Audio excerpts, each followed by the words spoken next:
John Travolta, Olivia Newton-John, Grease. She was the bright-eyed Aussie good girl who made fans totally devoted to her since her movie debut in Grease. John Travolta and Olivia Newton-John explode across the motion picture screen. What was the secret sauce of this film that doesn't matter if you're born 5 years ago or 50 years ago, everybody knows it? Well, if there was a secret sauce, they would have made more of them. So I think no one really knows the recipe, but I think that film just has a magic with the music, the casting, there was great chemistry with everybody. In her new best-selling memoir, Don't Stop Believing, Olivia talks about getting the singing and acting bug at an early age in her native Melbourne, Australia. She won a talent contest at 15 and went straight to work on television. How did your family get to Australia? We got to Australia because my father was offered a position of headmaster of a college called Ormond College in Melbourne.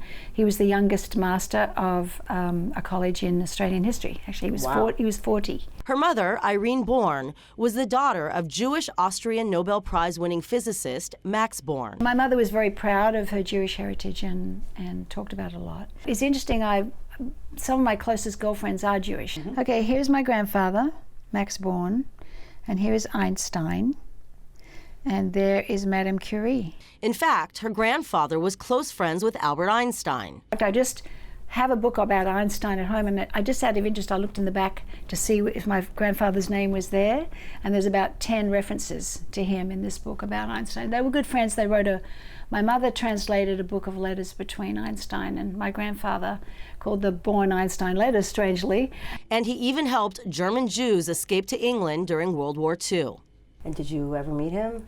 No, one of the sad things in my life is I never met my grandpa. If I had to go back as a teenager when my mother would say, you need to come meet your grandfather because he's getting old, and I go, oh, but I'm busy, and I always had my own life. You know what teenagers are like, so I didn't go. So I do regret that. You have to believe we are magic. Don't let your aim ever stray. The four-time Grammy winner has sold 100 million records in her career and has consistently been performing around the world.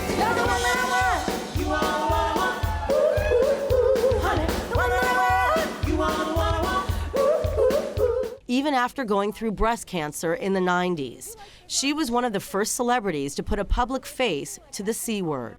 I was kind of forced into it, to be honest, because I had gone for some tests at Cedars-Sinai, and somebody at the imaging place there had seen me and got in touch with the press, and they were about to do this big article that I was dying. They started way back then. I'm still here. And so I decided it was probably better that I released a statement myself. How has it changed you as a person? Do you see the world differently? It changes you. It has to. It makes you grow. Like one of my Buddhist friends, who's married to one of my best friends, he called me up when he heard the news and said, well, congratulations, because now you will grow.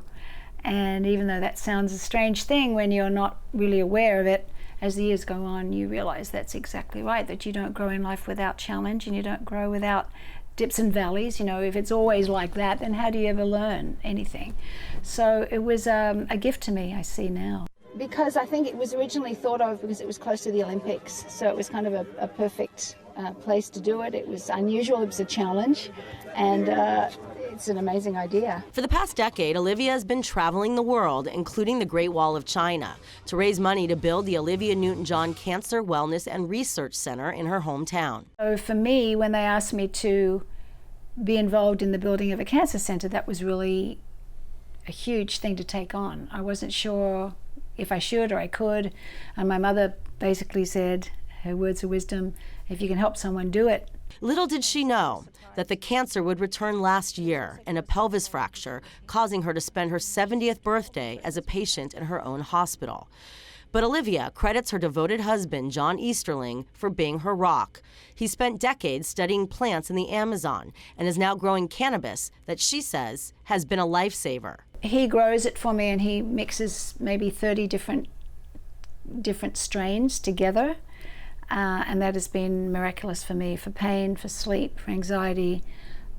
So we're at the cutting edge of all these discoveries they're making. I think not only is it helping symptoms, but they're discovering it actually cures things. I broke my sacrum and I ended up in hospital in Australia, and I was on high doses of morphine for pain. And I knew when I started taking it, I didn't want to be on it, but it can be a very highly addictive thing. I started taking cannabis at the same time and was able to wean myself off the morphine because of the cannabis. And now, 41 years after Grease first came onto the big screen, Olivia is parting with her iconic duds, including the black leather and pink lady jackets. Who would have ever imagined that it could still sell out an audience every year? Tell me about it. Julian's auction house is putting 200 items up for bid, with part of the proceeds going toward the Cancer Center. I have my guitars, I have my piano, I have my first car I ever had, I have the first saddle I ever owned, I have postcards I sent to my mum when I was in my teens, my first wedding dress that my daughter didn't want.